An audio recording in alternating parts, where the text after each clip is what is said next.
미국이 발칵 뒤집혔습니다. 미국 국방부가 긴급하게 진행한 탄약 확보 프로젝트에서 당연히 미국보다 훨씬 열악할 것이라 생각했던 한국이 압도적 1위로 나타났기 때문입니다. 군사력과 보급 능력에 있어 세계 최고를 자부하던 미국이 대한민국의 탄약 보급 시스템과 어마어마한 규모의 포탄 비축량 앞에서 충격에 빠지자 미국 정부와 군 당국은 패닉 상태에 빠졌습니다. 미국 언론들은 한국의 수치를 믿을 수 없다며 의혹성 보도를 쏟아냈지만 미군 최고사령관은 직접 확인한 철저히 객관적인 결과다라며 단호히 일축했습니다. 도대체 무슨 일이 있었던 걸까요? 세계 최강 미국의 자존심마저 꺾어버린 대한민국 탄약고의 놀라운 비밀. 지금 시작합니다. 저는 존 하워드입니다. 미 육군에서 중장까지 올라갔고 지금은 워싱턴의 군사전략연구소를 이끌고 있죠. 62년을 살면서 이런 충격을 받은 적은 처음이었습니다. 2022년 우크라이나 전쟁이 터진 후 미국 전체가 발칵 뒤집혔어요. 포탄이 떨어져 가고 있었거든요. 러시아와 우크라이나가 하루에 수만 발씩 쏘아대니까 전 세계 포탄 재고가 바닥나기 시작한 겁니다. 그날도 국방부 회의실에 앉아 있었어요. 합참의장이 심각한 표정으로 말했습니다. 현재 우리 155mm 포탄 보유량은 100만 발 정도입니다. 이 속도로 가면 6개월 내에 바닥날 겁니다.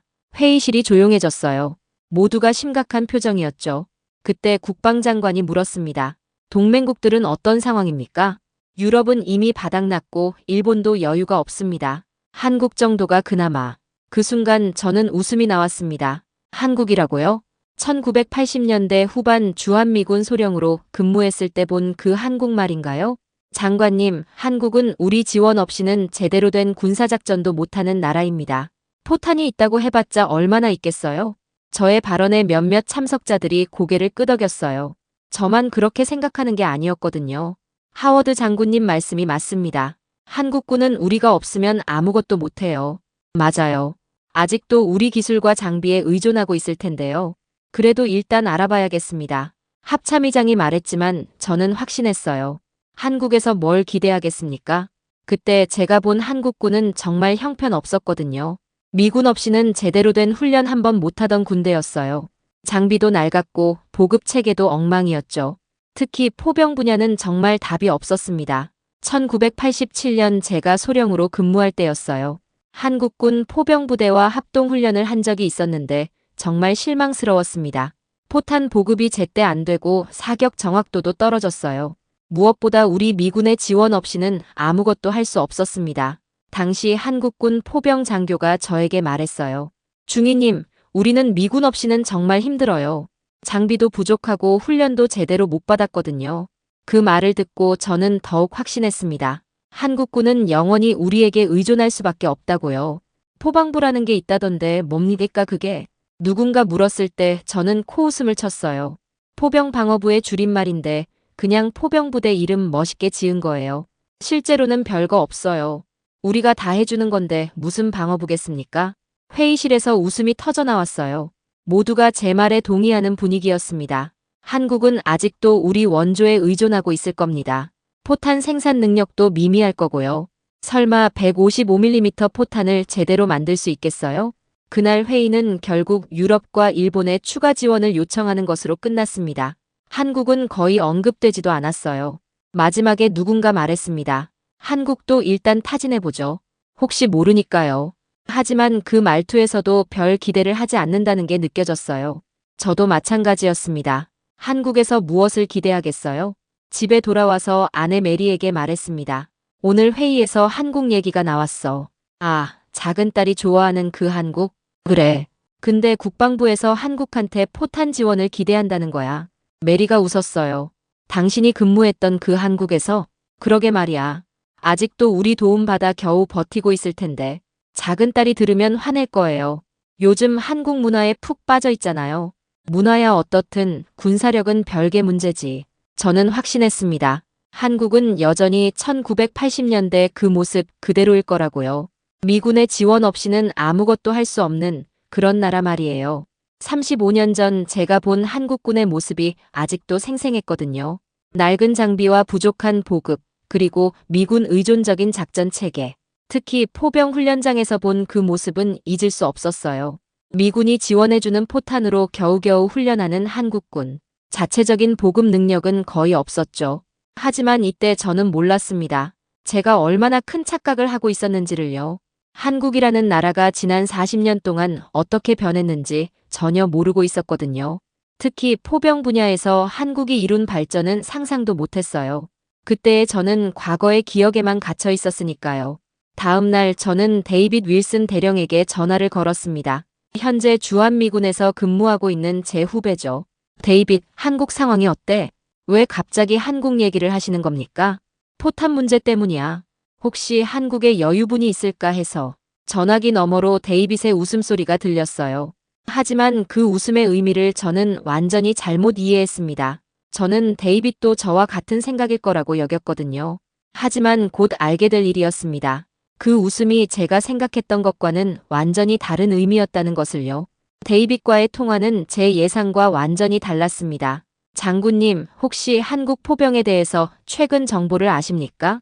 뭘 알겠어? 내가 거기 있을 때랑 비슷하겠지. 그때 데이빗이 잠시 말을 멈췄어요. 뭔가 말하고 싶어 하는 것 같았지만 조심스러워하는 느낌이었습니다. 장군님, 혹시 시간 되시면 한국에 한번 와보시는 게 어떨까요? 뭐하러? 볼 게 뭐가 있겠어? 그냥 변화된 모습을 보시라는 뜻에서요. 저는 코웃음을 쳤습니다. 변화라니요? 한국이 40년 만에 얼마나 변했겠어요? 데이빗, 솔직히 말해봐. 한국군 포병 실력이 어때? 그게 직접 보시는 게 나을 것 같습니다. 아직도 우리 도움 없이는 안 되지. 전화기 너머로 이상한 침묵이 흘렀어요. 장군님, 정말 와보세요. 놀라실 겁니다. 뭐가 놀라워? 포방부 얘기. 포방부는 장군님이 생각하시는 것과 좀 다릅니다. 어떻게 다른데? 그냥 직접 보시면 알 겁니다. 데이빗의 말투가 이상했어요. 뭔가 숨기고 있는 것 같았습니다. 하지만 저는 그냥 한국군을 감싸주려는 거라고 생각했어요. 현지에서 근무하다 보면 그런 감정이 생기잖아요. 데이빗, 현실적으로 생각해봐. 한국이 155mm 포탄을 얼마나 가지고 있겠어? 장군님, 10만 발, 20만 발. 그것도 우리가 지원해준 거 아니야? 장군님, 정말 한번 와보세요. 제가 안내해드릴게요. 그날 밤 저는 계속 생각했어요. 데이빗이 왜 그렇게 한국에 오라고 하는지 이해가 안 됐거든요. 설마 한국군이 정말 발전했다는 건 아니겠죠? 1987년 제가 본 그 모습이 너무 선명했어요. 한국군 포병 중대장이 저에게 말했던 게 기억났습니다. 소령님, 우리는 포탄이 부족해서 훈련도 제대로 못해요. 미군이 지원해주는 만큼만 쓸 수 있거든요. 그때 저는 답답했어요. 이런 군대와 어떻게 합동작전을 하겠어요? 다음 날 국방부에서 또 연락이 왔습니다. 하워드 장군님, 한국 측에서 포탄 지원 관련해서 논의하고 싶다고 합니다. 정말요? 한국에서 뭘 지원한다는 거죠? 자세한 건 직접 만나서 이야기하자고 하네요. 저는 웃었습니다. 한국에서 우리를 도와주겠다고요? 거꾸로 된 상황이잖아요. 언제 만날 예정입니까? 가능하면 빨리요. 우크라이나 상황이 급박하니까요. 그래서 저는 결국 한국행을 결정했습니다. 가서 옛날 생각도 나고 좋겠죠. 데이빗에게 연락했어요. 데이빗, 한국에 가기로 했어. 정말요? 언제 오십니까? 다음 주 중에 갈 것 같아. 좋습니다. 제가 모든 걸 준비해 드릴게요. 별거 없잖아. 그냥 옛날 기지나 구경하고 올게. 장군님, 정말 놀라실 겁니다. 또 그 말이에요. 뭐가 그렇게 놀라울까요? 비행기 안에서 저는 1987년의 기억들을 떠올렸습니다. 을지 포커스렌즈 훈련에 참가했을 때였어요. 한국군 포병부대와 합동훈련을 했는데 정말 답답했습니다.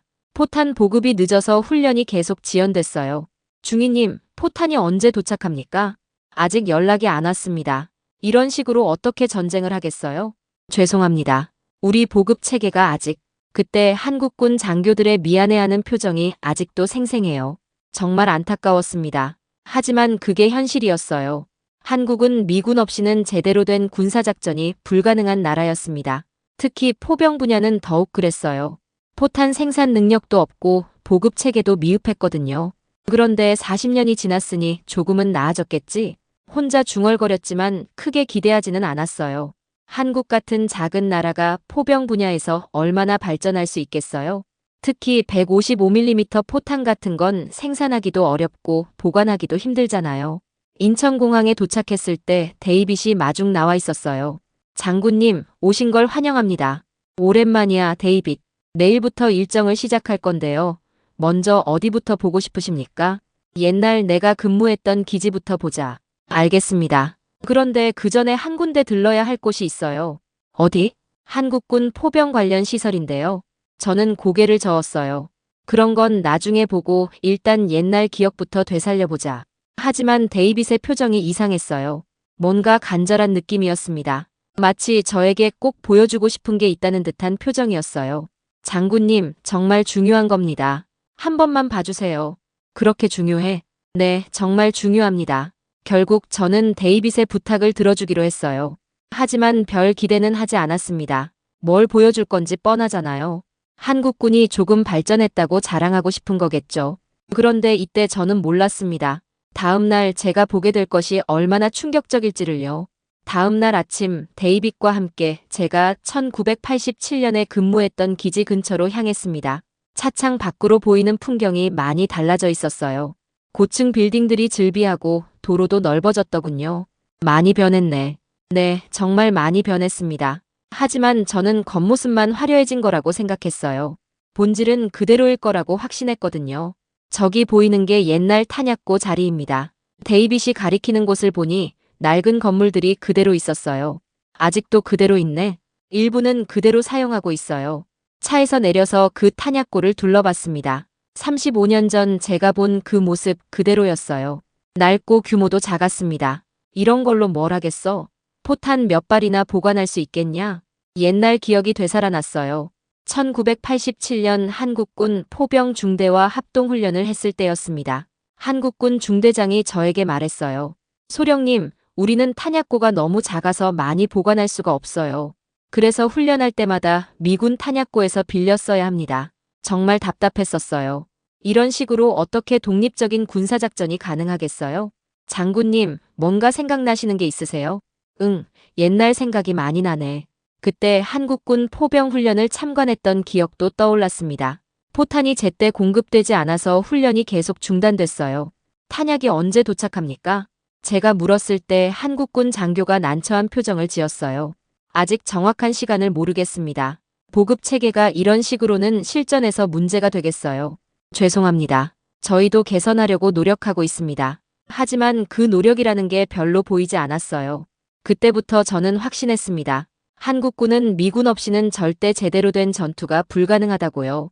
장군님, 이제 다른 곳을 보러 갈까요? 어디로? 한국군 시설 몇 군데요? 저는 별로 내키지 않았어요. 뻔한 걸 뭘 보겠어요?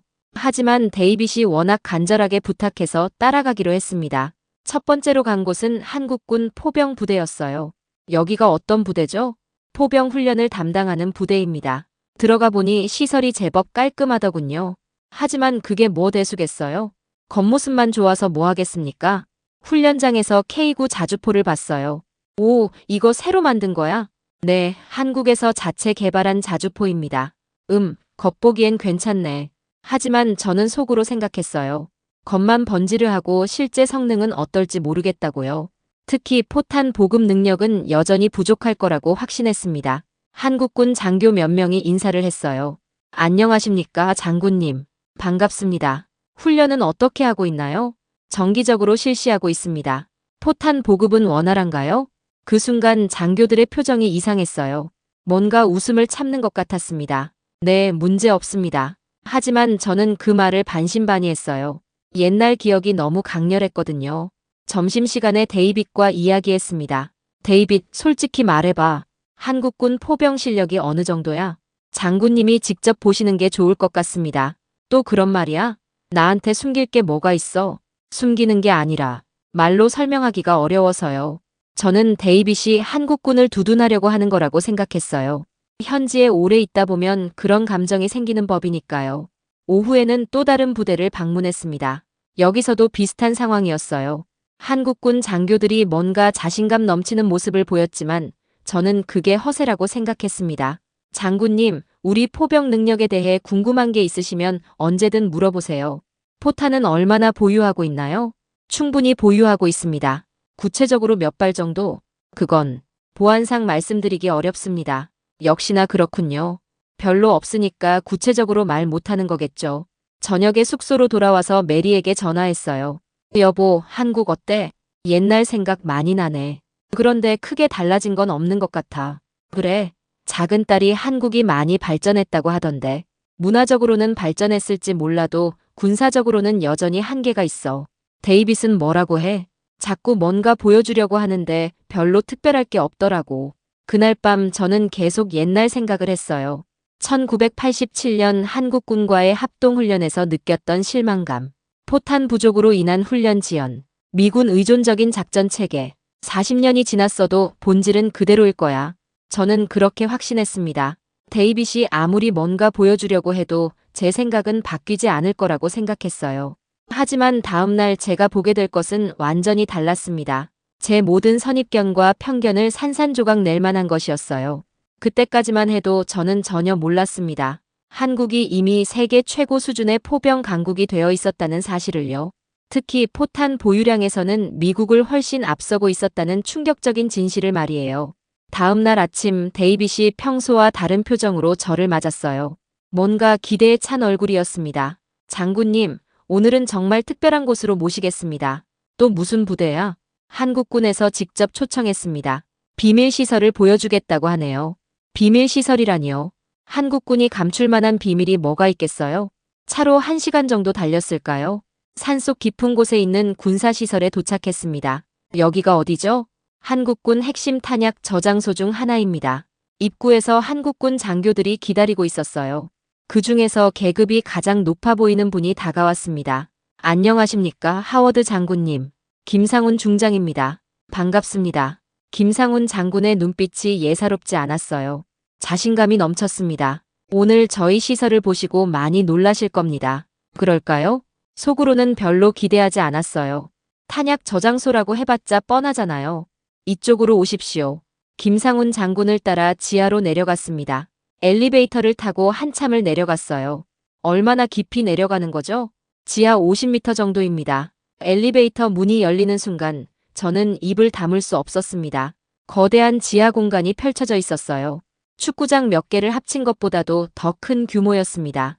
이게 뭡니까?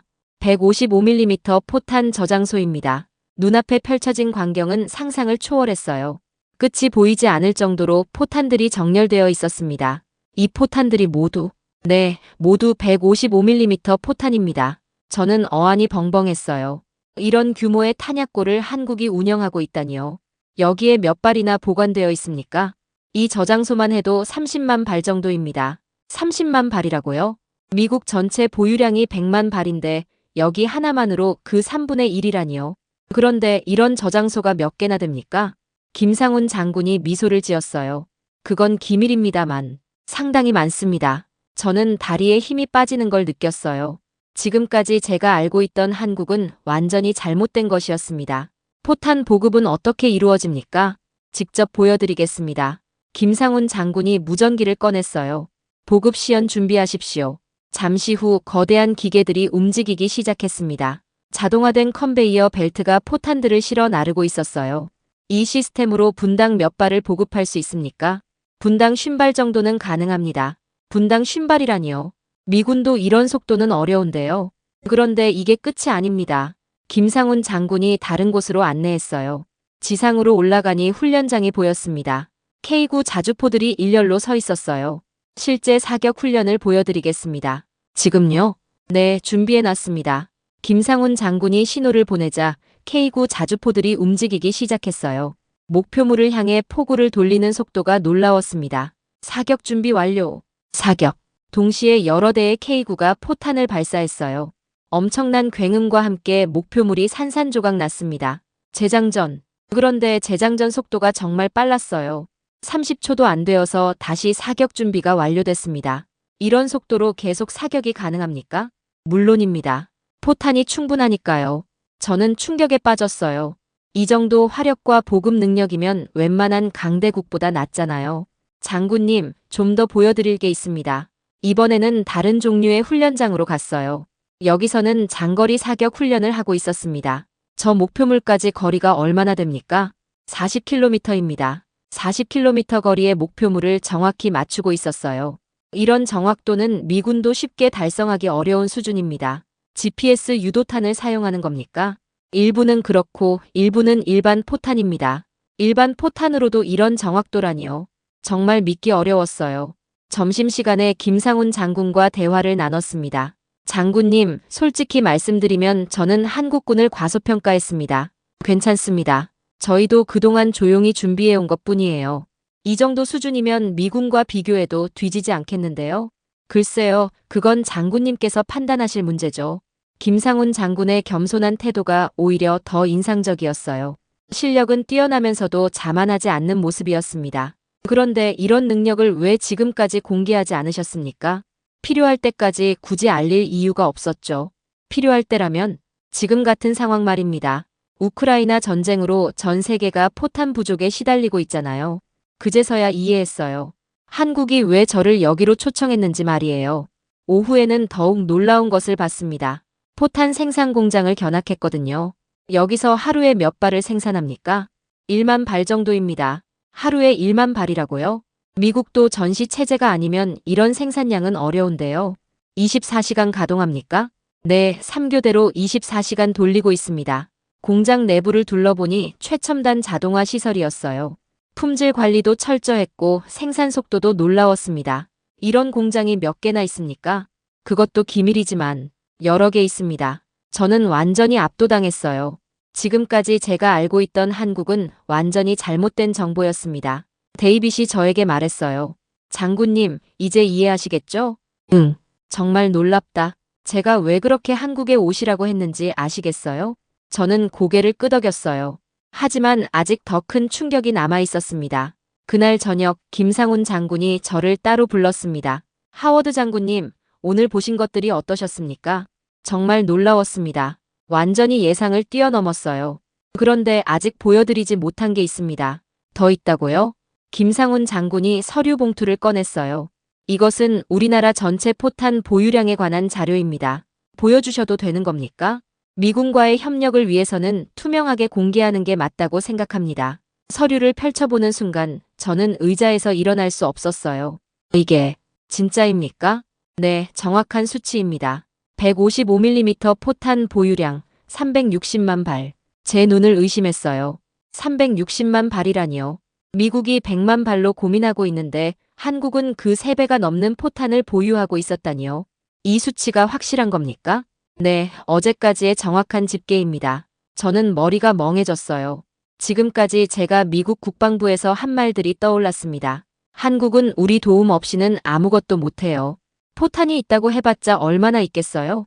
정말 부끄러웠습니다. 장군님, 혹시 다른 종류의 포탄도? 105mm는 200만 발, 그 외 각종 포탄까지 합치면 총 800만 발 정도 됩니다. 800만 발이라고요? 이건 정말 상상도 못한 규모였어요. 어떻게 이런 대량 보유가 가능했습니까? 1980년대부터 꾸준히 준비해왔습니다. 1980년대부터라니요. 그때가 바로 제가 한국에 근무했던 시기잖아요. 그때부터 이미 계획이 있었다는 말씀인가요?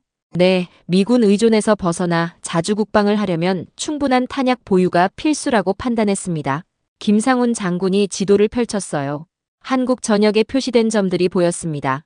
이 점들이 모두 탄약 저장소입니까? 네, 총 47개의 대형 저장소가 있습니다. 47개라고요? 오늘 본 저장소만으로도 충분히 놀랐는데 그런 게 47개나 있다니요. 그리고 이것도 보시죠. 김상훈 장군이 다른 자료를 보여줬어요. 연간 포탄 생산량이 적혀 있었습니다. 년간 300만 발 생산이 가능합니다. 300만 발을 1년에 만든다고요? 네, 필요하면 더 늘릴 수도 있어요. 저는 정말 어이가 없었어요. 미국이 전시 체제로 전환해도 이런 생산량은 쉽지 않은데요. 민간 업체들도 참여하고 있습니까? 물론입니다. 한화 시스템을 비롯해 여러 업체들이 협력하고 있어요. 그때 데이빗이 끼어들었어요. 장군님, 이제 이해하시겠죠? 제가 왜 그렇게 놀라라고 했는지. 응, 정말 충격이야. 처음에 저도 믿기 어려웠어요. 김상훈 장군이 말했습니다. 사실 우리도 이런 수치를 공개하는 건 처음입니다. 왜 지금 공개하시는 겁니까?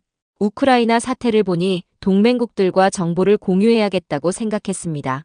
그리고 솔직히 말하면 한국의 진짜 실력을 보여주고 싶었어요. 저는 고개를 숙였습니다. 정말 부끄러웠어요. 지금까지 한국을 얼마나 무시했는지 깨달았거든요. 장군님, 죄송합니다. 제가 한국을 너무 과소평가했네요. 괜찮습니다. 저희도 그동안 조용히 해왔으니까요. 하지만 이제는 다릅니다. 정확한 정보를 알려드려야죠. 그날 밤 저는 잠을 이룰 수 없었어요. 머릿속이 너무 복잡했거든요. 내일 미국에 돌아가서 뭐라고 보고해야 할까요?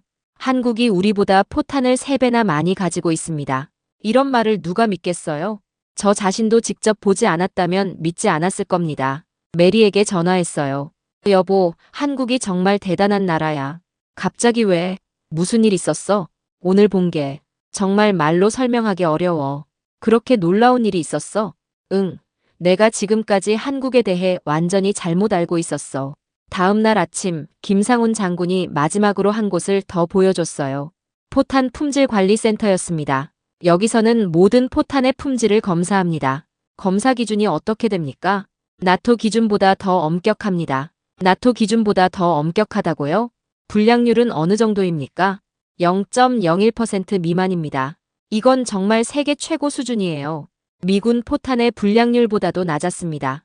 어떻게 이런 품질 관리가 가능합니까? 30년 넘게 축적된 기술력의 결과입니다. 저는 완전히 항복했어요. 한국이 이미 포병 분야에서는 세계 최강 수준에 올라 있었습니다. 공항으로 가는 길에 데이빗과 진솔한 대화를 나눴습니다. 데이빗, 나는 정말 바보였어. 무슨 말씀이세요? 35년 전 기억에만 매달려서 한국을 무시했어. 장군님도 어쩔 수 없었죠. 그때는 정말 그랬으니까요. 하지만 변화를 인정하지 않은 건 내 잘못이야. 데이빗이 진지한 표정으로 말했어요. 장군님, 사실 제가 처음 한국에 왔을 때도 비슷했어요. 너도? 네, 장군님에게서 들은 얘기들 때문에 한국을 우습게 봤거든요. 그런데 언제부터 생각이 바뀌었어? 첫 합동훈련 때였어요. 한국군의 포병 실력을 보고 깜짝 놀랐습니다. 데이빗이 그때 일을 자세히 얘기해줬어요. 2년 전 을지 프리덤 가디언 훈련 때였어요. 한국군 포병부대와 함께 훈련했는데 정말 충격이었습니다. 어떤 면에서? 속도, 정확도, 지속력 모든 면에서 미군보다 뛰어났어요. 특히 포탄 보급 속도는 상상을 초월했습니다. 저는 1987년의 기억과 비교했어요. 그때는 정말 달랐었는데요. 그때 한국군 대대장이 저에게 말했어요. 데이빗이 계속 얘기했습니다. 대령님, 우리는 이제 누구의 도움도 필요 없습니다. 처음엔 그냥 허세인 줄 알았어요. 하지만 훈련 결과를 보니 정말이더라고요. 미군이 없어도 완벽한 작전 수행이 가능했습니다. 저는 마음이 복잡했어요. 35년 전 제가 만났던 한국군 장교들이 떠올랐거든요. 미군 없이는 힘들어요. 장비도 부족하고 훈련도 제대로 못 받았어요. 그때 그 장교들이 지금은 어떻게 됐을까요? 아마 지금의 한국군을 만드는데 기여했겠죠. 데이빗, 내가 그때 한국군 장교들에게 너무 건방졌던 것 같아. 그때는 그럴 수밖에 없었죠. 실제로 차이가 컸으니까요. 하지만 지금 생각해보니 그들이 얼마나 절치부심했을지 알 것 같아. 네, 정말 대단한 발전이었죠. 공항에 도착했을 때 김상훈 장군이 배웅 나와 있었어요. 장군님, 좋은 여행 되세요. 김 장군님, 정말 감사했습니다. 이번 방문으로 오해가 풀렸다면 다행입니다. 저는 김상훈 장군의 손을 꽉 잡았어요. 장군님, 솔직히 말씀드리면 처음엔 한국을 무시했습니다. 알고 있었어요. 하지만 이제는 정말 존경합니다. 과찬입니다. 아니에요. 이 정도 성과를 이루기까지 얼마나 노력하셨을지 알 것 같아요. 김상훈 장군이 겸손하게 미소 지었어요. 저희는 그냥 해야 할 일을 했을 뿐입니다. 북한이라는 위협이 있으니까 준비할 수밖에 없었어요. 그제서야 이해했어요. 한국이 왜 이렇게 강력한 포병 전력을 구축했는지 말이에요.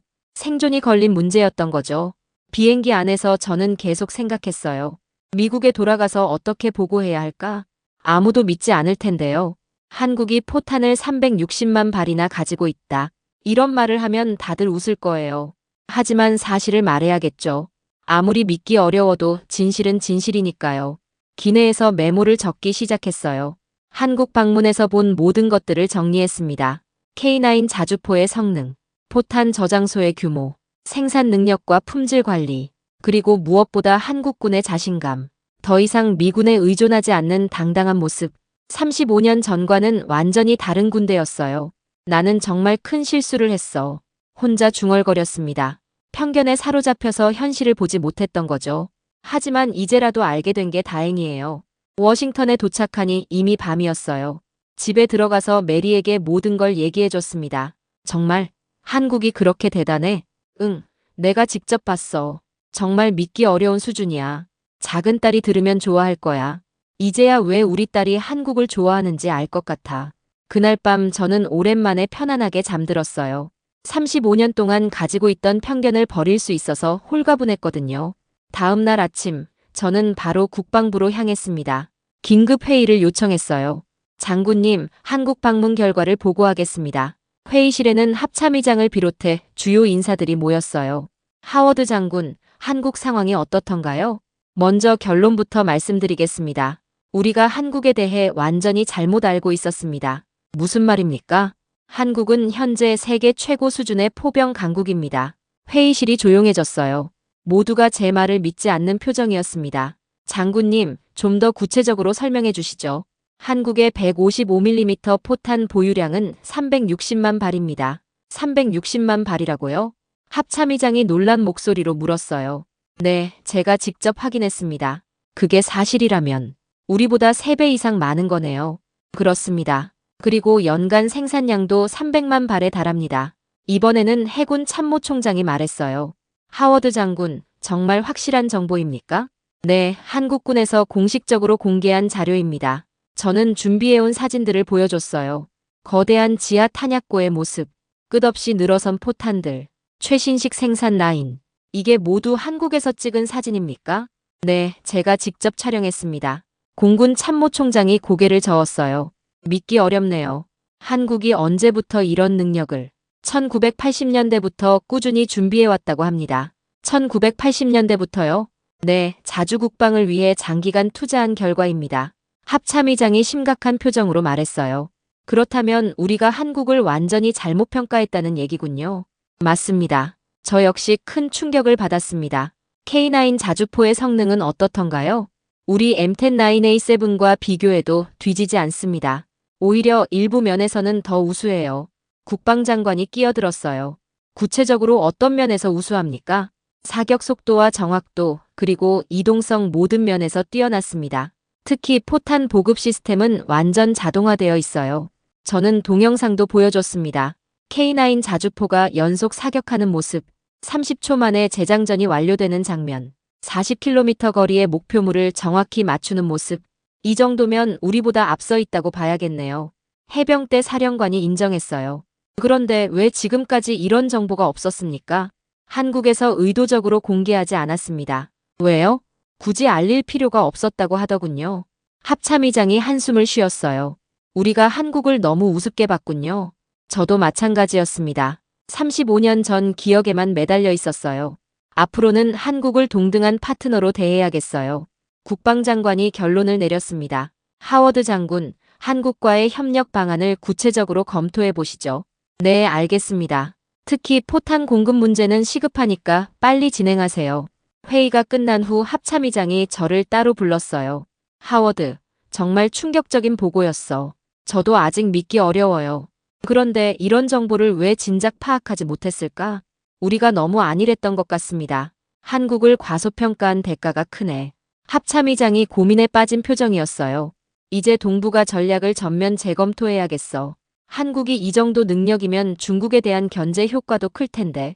맞습니다. 한국의 포병 전력이면 북한은 물론 중국도 무시할 수 없을 거예요.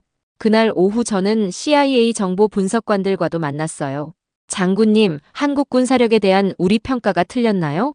완전히 틀렸습니다. 전면 재조사가 필요해요. 구체적으로 어떤 부분을? 포병 전력뿐만 아니라 전반적인 군사 기술 수준을 다시 봐야 합니다. 알겠습니다. 즉시 팀을 구성하겠어요. 저녁에 집에 돌아와서 큰딸에게 전화했어요. 아빠, 한국 출장 어땠어? 정말 놀라웠어. 한국이 대단한 나라더라. 갑자기 왜? 아빠가 한국을 좋게 말하는 건 처음인데. 내가 잘못 알고 있었어. 한국은 정말 강한 나라야. 그럼 이제 동생 말 좀 들어줘. 한국 문화가 정말 좋다잖아. 저는 웃었어요. 작은 딸이 한국을 좋아하는 게 이해가 됐거든요. 강하면서도 겸손한 나라. 조용하지만 확실한 준비를 하는 나라. 그런 한국의 매력을 딸이 먼저 알아봤던 거죠. 일주일 후, 저는 다시 한국을 방문했습니다. 이번에는 공식적인 업무 때문이었어요. 미군과 한국군 간의 포탄 공급 협정을 논의하러 간 거죠. 김상훈 장군이 공항에서 맞아줬어요. 다시 오신 걸 환영합니다. 김 장군님, 뵙게 되어 반갑습니다. 이번에는 제 마음가짐이 완전히 달랐어요. 한국을 동등한 파트너로 대하게 됐거든요. 회의장에서 한국 측 제안을 들었을 때 또 한 번 놀랐습니다.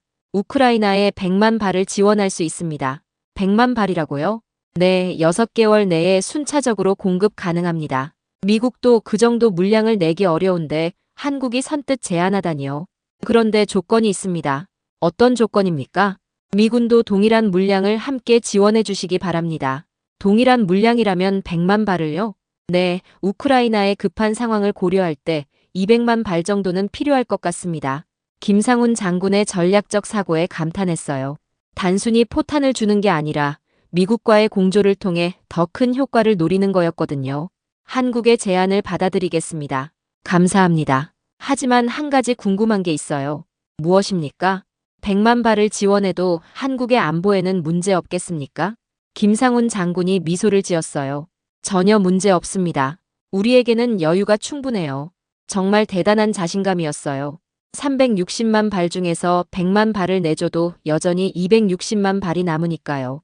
미국 전체 보유량의 2.6배가 남는 거죠. 회의가 끝난 후 김상훈 장군과 개인적인 대화 시간을 가졌어요. 장군님, 개인적으로 사과드리고 싶은 게 있습니다. 무슨 말씀이세요? 35년 전 제가 한국에서 근무할 때 한국군을 무시했습니다. 그때는 어쩔 수 없었죠. 아니에요.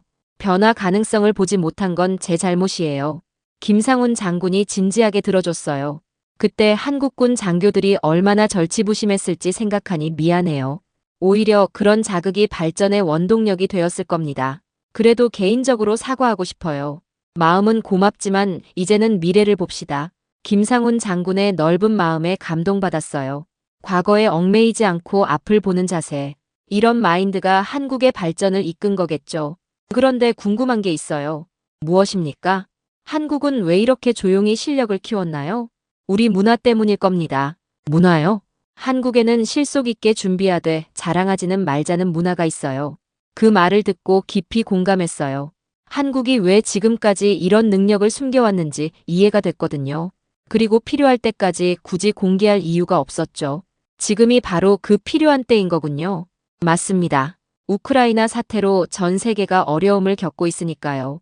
한국에서의 마지막 밤, 저는 오랜 시간 생각에 잠겼어요.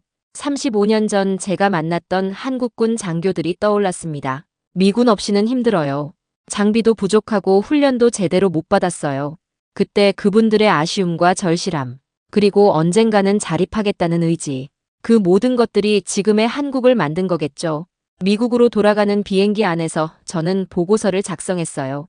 제목은 한국 조용한 군사 강국의 진실이었습니다. 한국의 놀라운 포병 전력, 세계 최고 수준의 포탄 보유량, 그리고 무엇보다 겸손하면서도 확고한 자신감. 이 모든 것들을 상세히 기록했어요. 워싱턴에 도착해서 첫 번째로 한 일은 연구소 직원들과의 회의였어요. 앞으로 우리 연구소의 주요 과제를 발표하겠습니다. 한국 군사 시스템 연구입니다. 한국이요? 네, 한국의 포병 시스템과 전략을 깊이 연구해야 합니다. 왜 갑자기 한국을? 한국이 이미 우리보다 앞선 분야가 많기 때문입니다. 직원들이 놀란 표정을 지었어요. 하지만 저는 확신했습니다. 한국에서 배울 게 정말 많다고요. 그날 저녁 가족들과 저녁을 먹으면서 말했어요. 이제야 한국이 왜 대단한 나라인지 알겠어. 작은 딸이 신이 났어요. 아빠, 드디어 인정하네. 한국 정말 좋지? 응, 정말 대단한 나라야. 문화도 좋고 사람들도 좋고 이제 군사력도 인정하는 거야? 그래, 모든 면에서 존경스러운 나라야. 메리가 웃으면서 말했어요. 35년 만에 생각이 바뀐 거네. 응, 늦었지만 이제라도 알게 되어 다행이야. 한 달 후 저는 전국 방송에 출연했어요. 한국의 군사력에 대해 인터뷰하는 프로그램이었습니다. 장군님, 한국을 어떻게 평가하십니까? 한국은 이미 세계 최고 수준의 군사 강국입니다. 구체적으로 어떤 면에서요? 포병 분야에서는 세계 1위라고 봐도 무방합니다. 정말 그 정도입니까? 네, 제가 직접 확인했습니다. 정말 놀라운 수준이에요. 방송 후 많은 사람들이 저에게 연락을 해왔어요. 대부분 믿기 어렵다는 반응이었지만 점차 한국에 대한 관심이 높아졌습니다. 6개월 후 우크라이나에 한국산 포탄이 공급되기 시작했어요. 그 결과는 즉시 나타났습니다. 우크라이나군의 화력이 현저히 향상됐거든요. 한국 포탄의 정확도와 위력이 입증된 거죠. 이제 전 세계가 한국의 군사력을 인정하게 됐습니다. 저 역시 한국을 진정한 동맹국이자 군사 강국으로 존경하게 됐어요. 35년 전 편견에 사로잡혔던 제가 정말 부끄럽습니다. 하지만 이제라도 진실을 알게 되어 다행이에요. 한국은 조용하지만 확실한 강자였습니다. 겉으로 드러내지 않지만 실력은 세계 최고 수준. 이런 나라야말로 진정한 동맹국이라고 할 수 있겠죠. 지금 저는 한국을 진심으로 존경합니다. 그리고 앞으로도 한국과의 협력을 더욱 강화해 나갈 생각입니다. 한국처럼 조용하지만 강한 나라. 미국도 한국에서 많이 배워야 한다고 생각해요.